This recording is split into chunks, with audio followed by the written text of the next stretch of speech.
آپ کا دوسرا سوال، تو 3 طلاق کا کہہ رہے تھے کہ میڈیا کافی 3 طلاق اچھال رہی ہے، اور اس کا کیا جواب ہے؟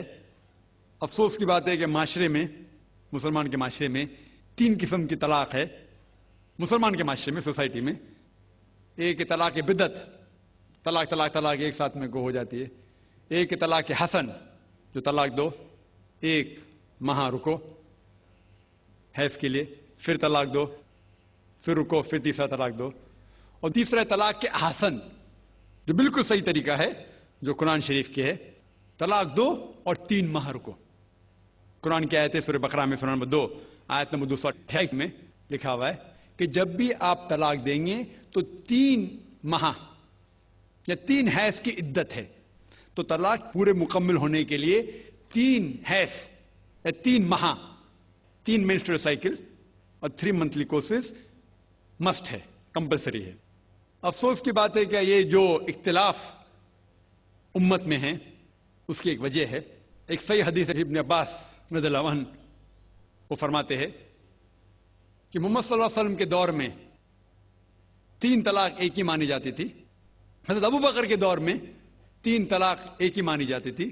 حضرت عمر کے پہلے 2 سال کے دور میں 3 طلاق ایک ہی مانی جاتی تھی، لیکن اس کے بعد حضرت عمر رضی اللہ عنہ اس سچویشن کو دیکھ کے وہ کہتے اگر کوئی شخص 3 دے دیا تو 3 ہو جاتی ہے۔ اس حدیث کی وجہ سے جو اختلاف امت میں ہے، اور کئی علماء میں اختلاف ہے، لیکن علماء میں اختلاف ہے، رہیں گا ایک منچ پہ آئیں گے کہ اللہ عالم، لیکن اگر آپ قرآن کی روشنی میں پڑھتے ہیں، قرآن میں طلاق کا ذکر کیا گیا ہے سورہ بقرہ میں، سورہ نمبر 2 آیت نمبر 228 سے لے کے 240 تک، اور سورہ طلاق میں سورہ نمبر 65 آیت نمبر 1 سے 7۔ جو قرآن مجید میں طلاق کا ذکر ہے اس کے اندر یہ ہے کہ کبھی کوئی ڈفرنس آف اوپینین، کوئی جھگڑا ہو جاتا ہے شوہر اور بیوی میں، تو پہلا شوہر بیوی بیٹھ کے بات کرے۔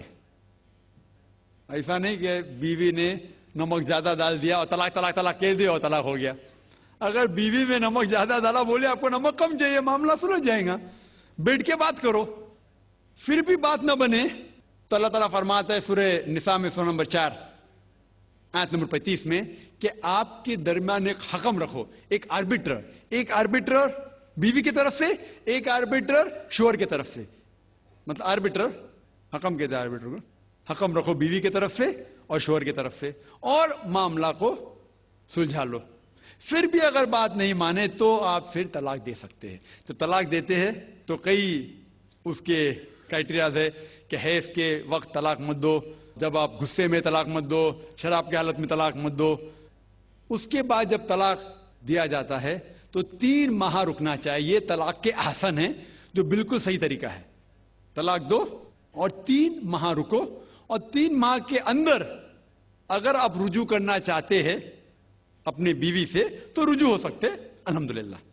اگر 3 ماہ تک آپ سمجھتے نہیں مجھے میرے بیوی سے الگ ہونا ہی چاہیے، تو 3 ماہ کے بعد، عدت گزرنے کے بعد، آپ دونوں میاں بیوی نہیں رہتے، آپ الگ ہو جاتے۔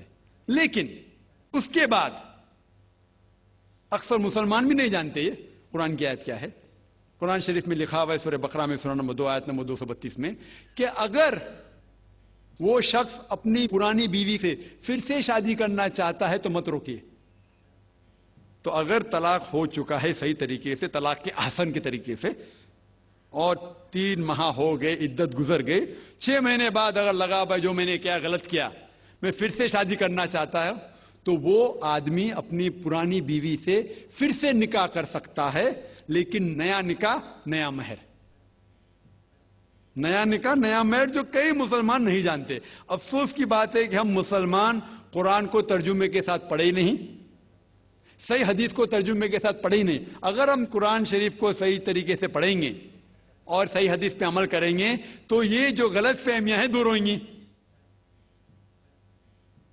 اور پھر سے اگر شادی ہوئی پھر سے آپ ساتھ میں رہ سکتے، پھر سے پرابلم ہوا تو پھر طلاق دو، پھر 3 ماہ رکو، پھر سے الگ ہو جاؤ، پھر سے آپ چاہتے پھر سے شادی کر سکتے۔